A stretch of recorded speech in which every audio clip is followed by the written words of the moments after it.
नमस्कार सर्वांना. श्री स्वामी समर्थ. आबांची लाडकी ताई या यूट्यूब चॅनलमध्ये माझ्या कुडताईंचं, मैत्रिणींचं आणि दादांचं पण खूप खूप असं सारं स्वागत आहे. तर आजची ना माझी ही देवपूजा आणि आज माझ्या स्वामी आईचं दर्शन घ्या सर्वांनी.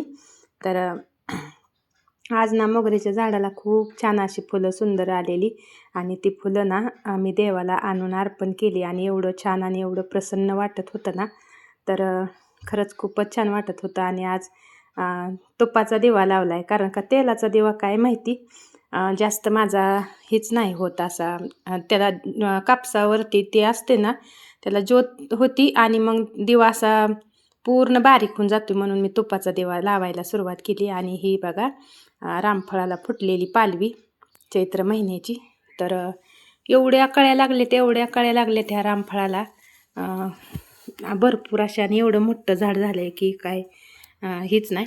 आणि इकडं ना आंबा, नारळ, पेरू, लिंबोणी आणि एवढं पेरूला पण पेरू लागले तर भरपूर असं. आणि इथं ना कोंबड्या बसलेल्या पेरूच्या झाडाखाली. इथं पाणी पडतं आणि एकदम थंड वातावरण असतं. तर बघा इथं कशा कोंबड्या अजिबात इथनं दिवसभर 4 वाजेपर्यंत त्या हालतच नाही. त्या निवांत असं इथं तिकडं ह्यांचं एवढं थंड वाटतंय ना तिथं झाडाखाली गेलं की वाटतच नाही असं उन्हाळा आहे म्हणून. तर एवढं छान वाटतंय गावाकडचं निसर्गमय वातावरण. आणि खरंच खूप असं प्रसन्न वाटतंय. झाड तर किती हिरवंगार आणि छान दिसतंय. एवढा उन्हाळा आहे पण पाणी एवढं आहे ना त्या झाडाला, बुडात. नारळाला आणखी नारळ नाही तर लागलं, फक्त पेरूला पेरू लागले. तर फक्त नारळच बाकी राहिलं ना, तर बाकी सगळ्या झाडांना आता फळं लागायला सुरुवात झाली. आणि इकडं तर काय बहर आलाय. आवळ्याला फक्त आता आवळं लागायचं राहिले. तर आवळा पण थोडासा असा वाकून गेलाय, जास्त त्याला ही करता येईना मला. आणि मोहोळ आहे ना इथं, तुम्हाला मोहोळ दाखवायचं राहतंय बघा माझं. तर मोहोळ मी नक्कीच दाखवते. एकदम साधं मोहोळ आहे आपलं, झाडून खायचं. पण मी काय तिला झाडलं नाही, माश्या चावतेल्या म्हणून. तर किती छान वाटते बघा. नारळाचा फंटा आहे पण दिसायला इतकं सुंदर दिसतंय की मी असं अगोदर बघत उभा राहिली होती बाहेर. तर परत लक्षात आलं, म्हणलं थोडंसं शूटच घ्यावं. एवढं छान वाटत होतं ना सकाळी सकाळी. तर खूपच भारी, मन आपलं प्रसन्न होतं ना अशी झाडं बघितल्यावर, वातावरण असं सुंदर बघितल्यावर हिरवंगार. तर खूपच भारी वाटत होतं मला. तर म्हणलं चला दाखवूया. आणि इकडं ना मग असं किती बघा तुम्ही ती कशी पानं हलते ती. मलाच ती इतकं विशेष वाटलं आणि एवढं छान वाटलं ना. तर ही ना परत मग 4चं टायमिंग आहे. तर 4 वाजता आपल्या गायींना वैरण, पेंड, बारली टाकून तर झालेली आणि गायींचं खायचं काम चालू होतं. आणि मी इकडं दुधाची भांडी, म्हणजेच दुधाचं कॅन्ड, बारकी परत किटली, दाराची मशीन जोडून घेतलेली. आणि ह्यांचं सगळं ओके झालं तर शेण टाकून सगळं ओके काम झालं तर काहीच बाकी राहिलं नव्हतं. फक्त आता दाराला बसायचं बाकी राहिलं होतं. तर संध्याकाळच्या टायमिंगला पण एवढं छान वाटतं ना, खूपच भारी वाटतं. एवढा उन्हाळा आहे तरी पण. आणि ही आपली कालवड. आणि इकडं परत दुसरी कालवड शिळी.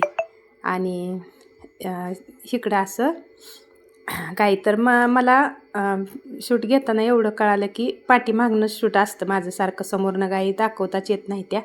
पण काय झाले, जाळीला चिटकून बांधल्या. त्या जाळीला जर अशा मोकळ्या मधल्या पटांगणात जर बांधल्या ना, तर मग काय करते, गोल फिरते त्या कुणी बी कुणीकडं. अशा लाईनीत उभा अजिबात राहत नाहीत. आता ह्यांची वैरण खाऊन झाली तर ह्यांची कशी वळवळ चालू आहे बघा. तर समोरनं शूटच घेता येत नाही. तर मग आज थोडंसं घेण्याचा प्रयत्न केला. म्हणलं इकडून शूट घेतलं पाहिजे थोडंसं तरी, अशा दाखवूया इकडं.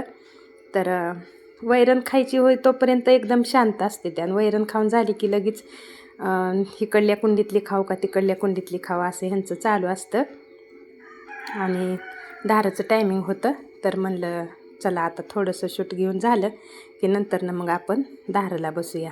आणि ही ना गाय थोडंसं म्हणजे वेळ लावती वैरण खायला, अशी पटपट खात नाही. आणि थोडीशी आणखीन पण खाती पूर्ण, पण वेळ लागतो, असं ह्यांच्याबरोबर होत नाही तिची. मग दुसरी गाय लगी तिच्या कुंडीत तोंड घालून खायला तिचं चालू असतं. आणि आता चांगली झाली, आजारी होती ना आपली गाय, पण आता ठणठणीत आहे. बाकी तिचं काहीच नाही, आता दूध पण चांगलं द्यायला लागली. आणि कसं वाटतंय तुम्हाला माझ्या गायी? खराब वाटतात का तब्येत गायींची? आता ना आपल्या 4 गायी खाली म्हणजे नवीन वेलेल्या आहेत त्या, आणि 2 गायी, एक गाय 4 महिन्याची गाभण आहे, एक गाय 2 महिन्याची गाभण आहे, एक गाय लावून काढली निसतीच. आणि इकडं पाठीमागं आपली म्हैस दिसती. म्हैस बाहेर असते, आतमध्ये गायींच्या नसती म्हैस, भरपूर अशी भीती जास्त. आणि मला वाटतं की थोड्याशा खराब दिसते त्या. तर आता वेला झाल्या ना, मग गायीची तब्येत बघा एकदम छान दिसते. आणि वेल्यानंतर खरंच थोड्याशा मग खराब दिसते त्या. तर कसं वाटतंय माझा मुक्त गोटा? इकडं माझ्या धारा पण चालू झाल्या. कारण का तर टायमिंग लगेच जातं बघा संध्याकाळचं तर. आणि ही गाय शांत आहे, म्हणजे एवढी जास्त हालत नाही, म्हणून मी हिजंच फक्त शूट घेतलं, बाकी गायींचं नाही घेतलं. कारण का ती हालते त्या भरपूर धार काढताना. आणि कसं वाटतंय तुम्हाला माझं निवेदन? म्हणजे आता मुरुम भरायचा राहिला आहे बाकी, अजून भरून घ्यायचा आता पावसाच्या पुढं. पाऊस पडायला चालू झाला की म्हणजे चुपतो, पण गायींना त्रास होत नाही मग मुरुमावरनं फिरायला, म्हणून मुरुम बाकी ठेवला आहे. बाकी वाटतंय असं बऱ्यापैकी. आणि इकडं मग ना धारा काढून झाल्यानंतर आपलं दूध, गाडी गेल्यानंतर आम्ही ना थोडंसं बाहेर गेलो. आणि बाहेरचं संध्याकाळचं नाही टायमिंग होतं, त्यामुळे नाही शूट घेतलं. पण थोडासा किराणा आणला येताना. दिवसभर तर काही नाही जाणं झालं, मग संध्याकाळी जवळ आहे आपल्या इथनं दुकान, जास्त काही लांब नाही. आणि थोडासा किराणा आणला. आणि म्हणलं चला, आज काय स्वयंपाक पण नव्हता, संध्याकाळचा निवांतच होतं. तर म्हणलं सामान किराणा भरून ठेवायचा होता, तर अगोदर असा काढून घेतला थोडंसं. म्हणलं ह्याचं पण शूट घ्यावं. आणि सांडगे करायचे, तर सांडग्याला डाळ आणली मी, गरा आणला मी, गऱ्याच्याच पापड्या करते. तर चला सर्वांना श्री